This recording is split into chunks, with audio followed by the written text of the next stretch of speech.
Blog Talk Radio. Hello, world. Welcome once again to Tuesday Talk with Key West Lou. I am your host, Louis Patrone. Well, it's been another fantastic, crazy, exciting week. Good news, bad news. I want to get to it right away. In the meantime, though, if you wish to call in, the number's on your screen, 646-478-5731. I repeat, 646-478-5731. I am pleased to hear from you. I am happy to speak with you. I want to go first to the Middle East. And one of the reasons is, our news. Haven't you noticed lately the news on television, the radio, and the newspapers? It seems to dwell on something 4 or 5 days at a time. Right now we're into Ebola. We've been into it for 3 weeks. And doesn't it make you feel like what happened to the war? What happened over with ISIS? What's going on over there in Iraq and Syria?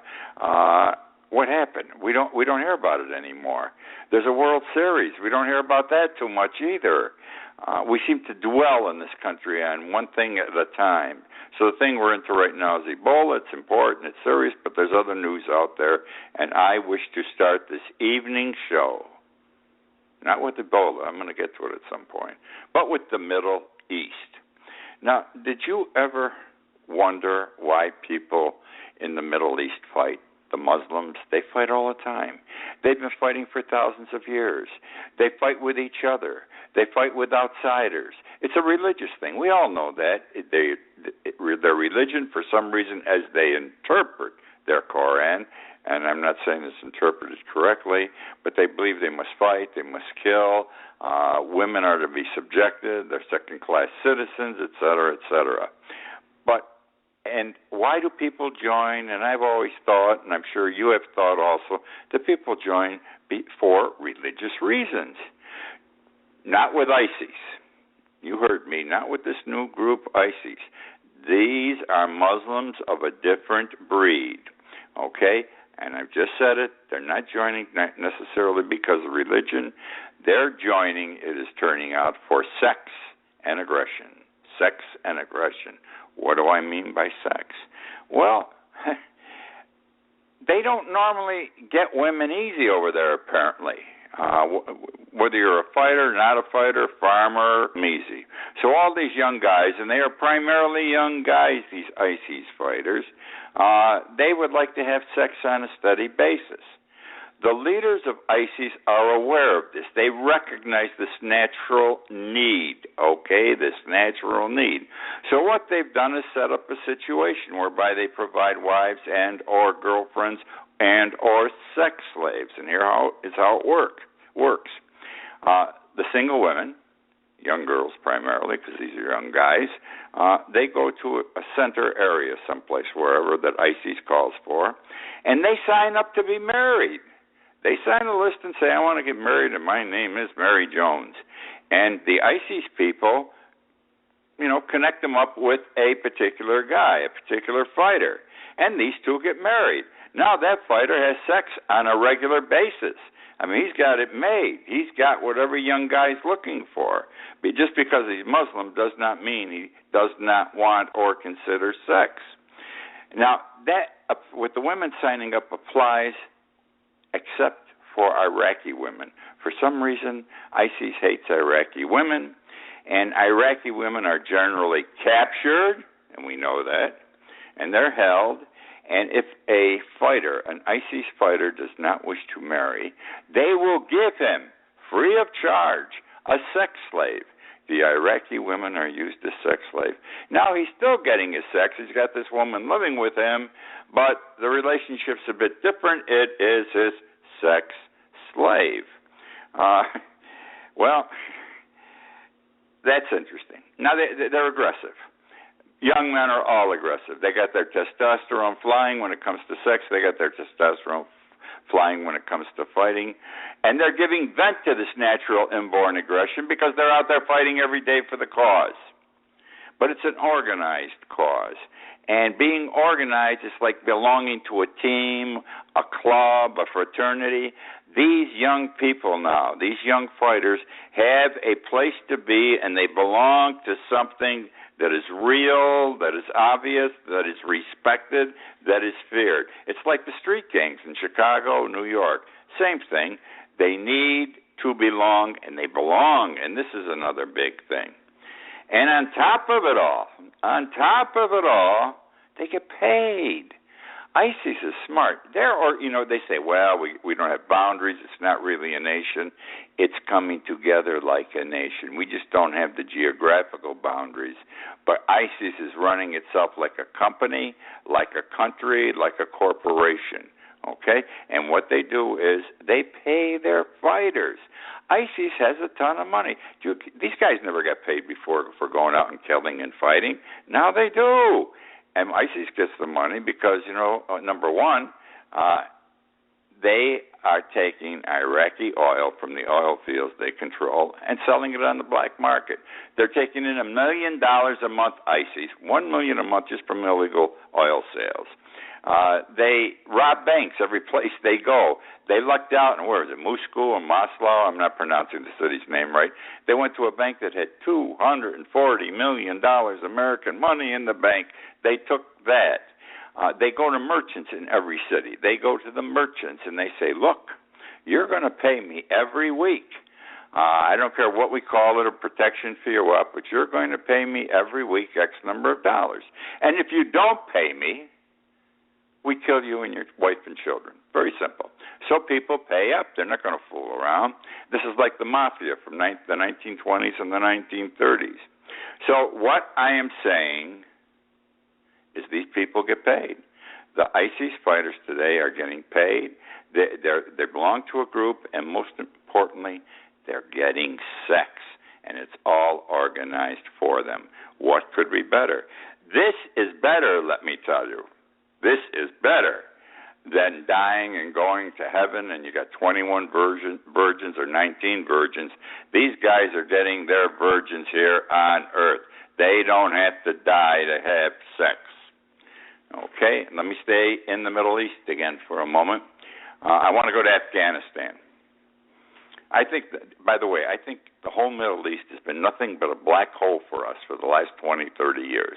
We get deeper and deeper involved. It's like buying an old house that's going to cost you $200,000 to repair, and before you know it, you got $400,000 into it. It never ends.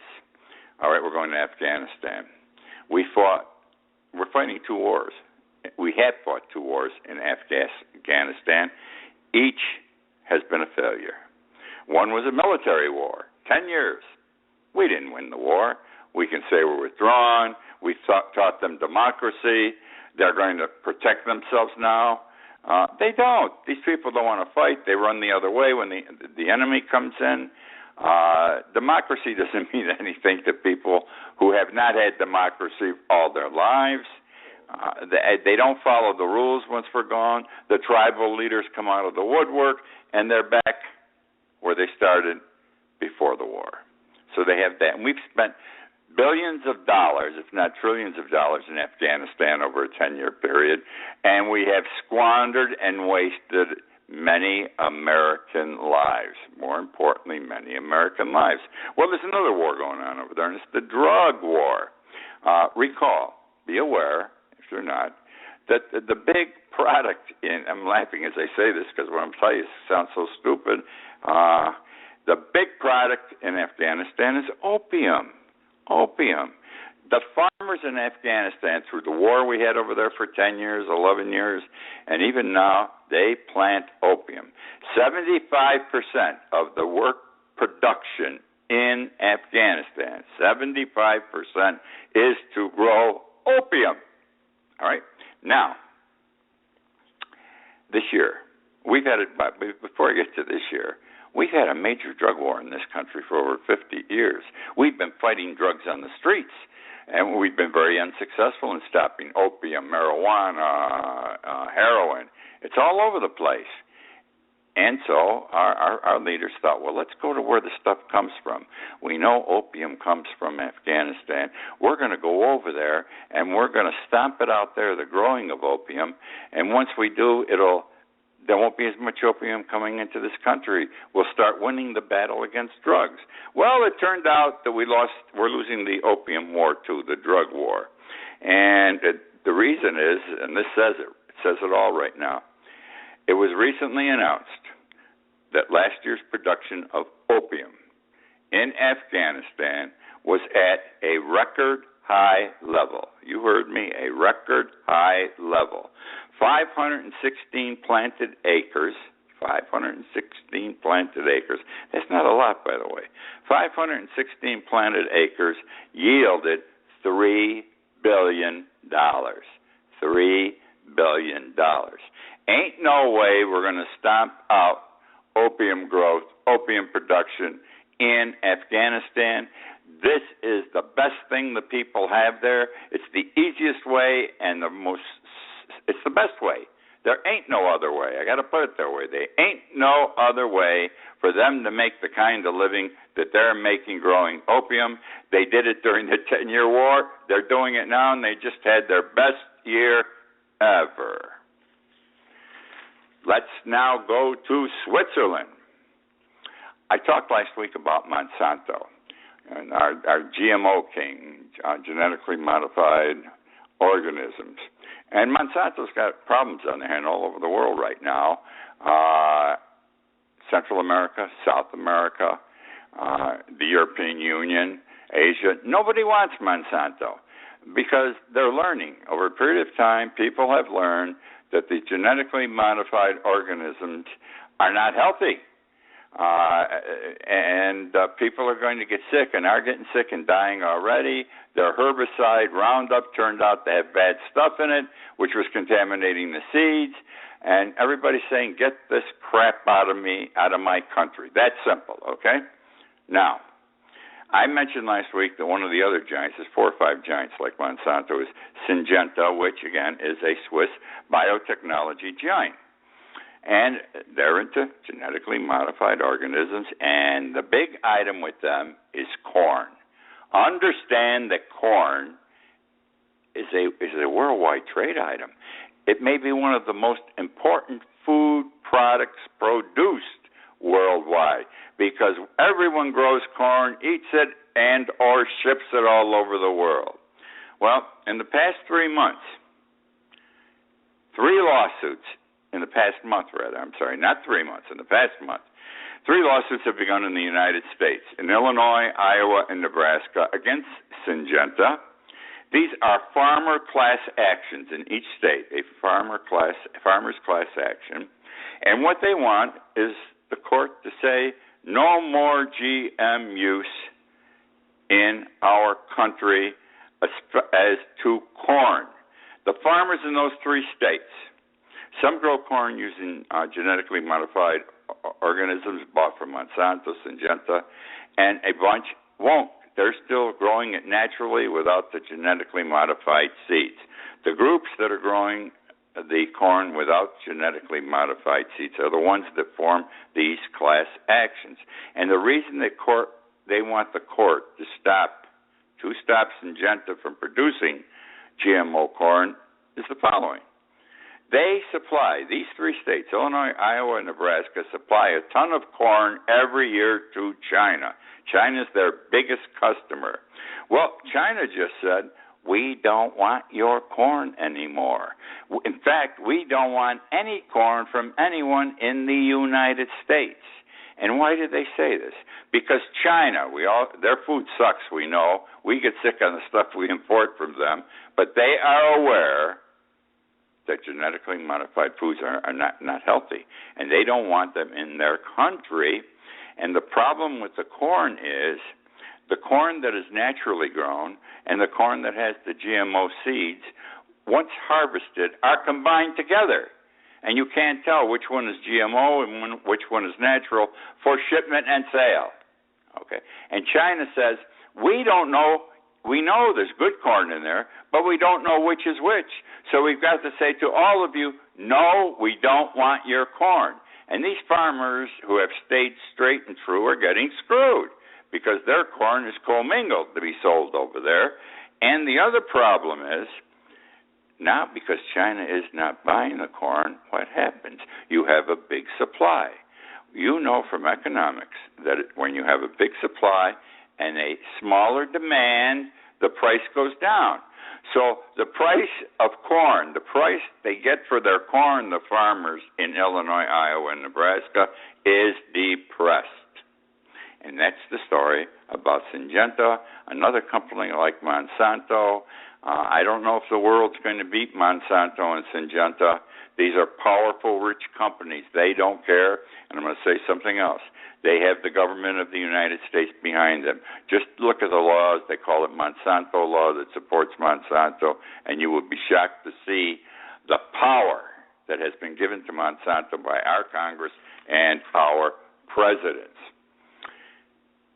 I want to stay with genetically modified organisms for a moment.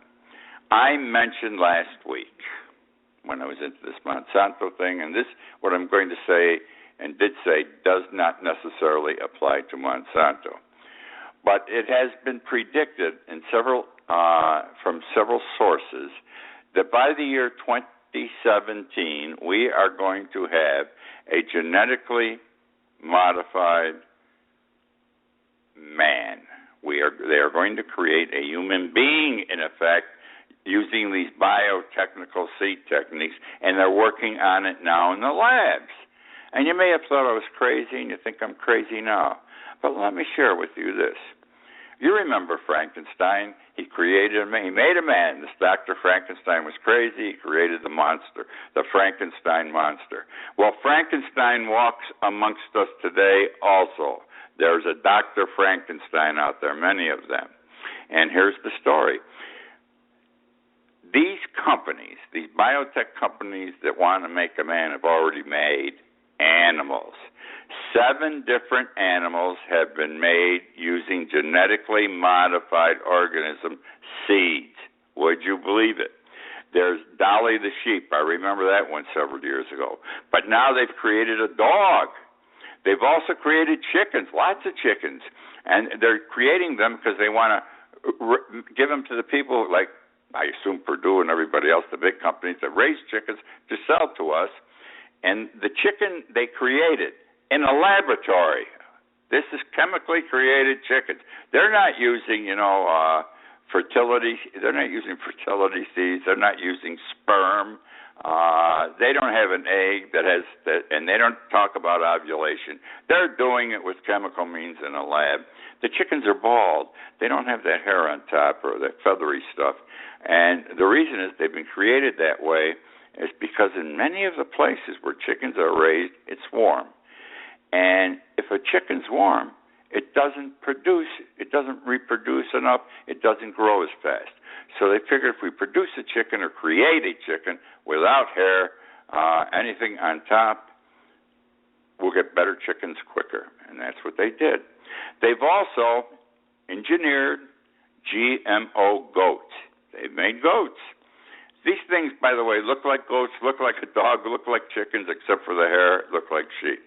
And they've also come up with 2 different types of fish. They have created in a laboratory 2 different types of fish. And they have one of these groups, they put them in the water and they're swimming all around. They mate. They have sex together and they procreate. They propagate and procreate. They have baby fish. And so they create the fish in the lab, male and female in effect, put them in the water, let them swim free, and then they have sex with each other, and they make more baby fish. And this is how we're going to grow more fish and better fish, apparently. Now, I don't know if this is healthy, because where it's all leading is to the man, the Frankenstein monster, a genetically modified man, biotechnically created and produced in a laboratory. All right? It's against the law at the present time in the United States to create genetically modified organisms that result in human babies. A no-no in this country. But when the law was passed, Congress screwed up again. When the law, and maybe intentionally here, because they do a lot of things for these companies, when the law was passed, it did not give very much enforcement capacity to the government under the law. In other words, you're not supposed to do this, they said, but if you do it, they don't say you go to jail for 20 years or you got to pay a fine of $3 million. None of that's in there. There's no penalty spelled out, so the law is deficient. Now, we are going to talk about rape.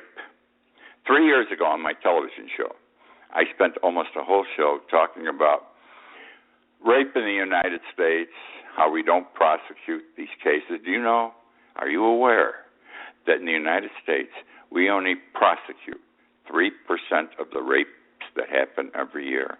Only 3% of the rapes that occur are prosecuted every year. Now, here's what's happening. I said on the TV show, there are rape kits. The government provides rape kits.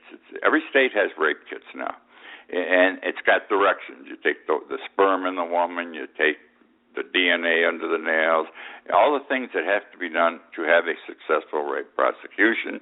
You do everything the rape kit tells you, then you send it to a lab. The lab produces the results. Just like when we buy drugs, they find someone with drugs, they send it to a lab to make sure it's opium, heroin, marijuana, what have you. And then it comes back, and then you prosecute based on that evidence. Well, they weren't using the rape kits 3 years ago. They're still not using the rape kits. I can't believe it. And this goes back decades. I don't know if it's 30, 40 years they haven't been used. The Department of Justice recently said, and they don't prosecute rapes, the Department of Justice. It's a state thing and a local level thing, that there are 400,000 of these rape kits full of stuff that has to be tested, gathering dust, sitting on shelves in evidence rooms in police departments, have never been sent to a lab. The rape cases have never been prosecuted. In fact, that 400,000 number they mentioned could be as high as 1 million. And that's the primary reason that only 3% of the cases get prosecuted. They don't have the evidence. Now, why? Well, I'll tell you. One is money. Everything's money in this world, it seems. It costs $500 to $1,000, $500 to $1,000 to test each kit. Local governments don't have the money set aside to spend on rape kits. They have put this back in the line, at the end of the line, behind drugs and everything else. And, sort of a shame. Is this another example of we don't like women? I don't know. I'm not saying it is, and I don't make this up all as I go along in my life, but I just feel it might be involved here. It's not important because it involves women. It just costs too much money. So they don't do it because they don't allocate for that. Also, in addition to costing too much money to test the kits, they have if they start testing them and they start prosecuting, they will need more manpower. They'll need more police officers. They're going to need court attendants. They're going to need more judges. They're going to need more physical structures for courtrooms because there's just so many of these rape kits. Rape's a big business in the United States. I don't know how many rapes are committed every day, but you read about it. It's a problem on college campuses and everywhere else. Rape is big business, and the prosecuting authorities, the legal authorities in this country, are not paying attention to it. And that's because it costs too much money to do it. They're not geared up to do it. Memphis, Tennessee is an example. In Memphis, Tennessee, they estimate there are 12,000 rape kits. One city, 12,000 rape kits sitting on the shelves. Goes back to the 1980s. It isn't all yesterday, but still a lot of rape kits that have not been handled. I find it interesting. All this military equipment goes to the police. We now have SWAT teams. The smallest community, like Ferguson, Missouri, has a SWAT team. The guys with the rifles, they're precise shooters, and they wear all that gear they got from the government. We don't need these SWAT teams. And now we're paying people to be members of the SWAT team, and they're going out to serve a subpoena. They send a SWAT team in some community, and a problem occurred. Somebody got shot. They send SWAT teams out on bullshit stuff. That's the only way it can be put. Why is the money being wasted on SWAT teams? As as opposed to taking care of these rape kits. That's just one example. And again, the money that we waste fighting drugs, putting people in jail for a long time. We've been fighting drugs since 1960, and it has not been a successful fight. We have more people in jail for carrying a half an ounce of marijuana than any country in the world. In fact, we have more people in jail than any country in the world. In fact, and I'm telling you this, it is a fact, we have more people in our jails than the next 4 nations combined. Okay. I don't know.